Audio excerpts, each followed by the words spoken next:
Bakit mag-isa ka lang napunta dito? First time ko magkapunta dito. Sabi ng parents ko, dito daw ako bininyagan. Tara, may papakita ko sa'yo. Saan?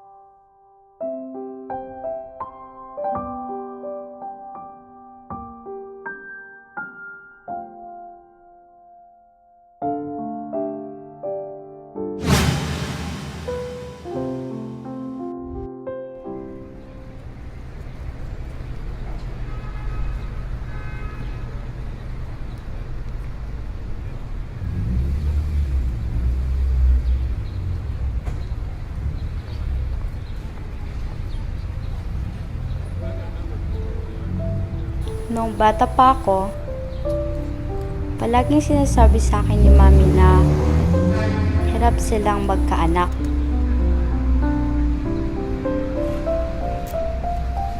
Kaya pumunta sila dito sa bayan ng Manawag para magdasal.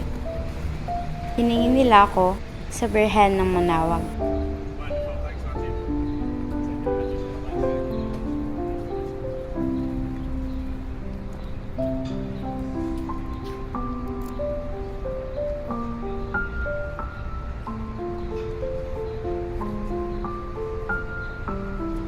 Pero ngayon, pumunta ako dito para ipagdasal ang mga magulang ko. Naghiwalay sila.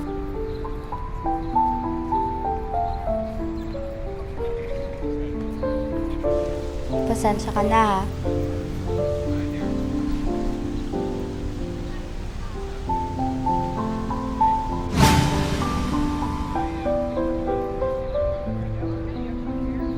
Galit ka ba sa mga magulang mo?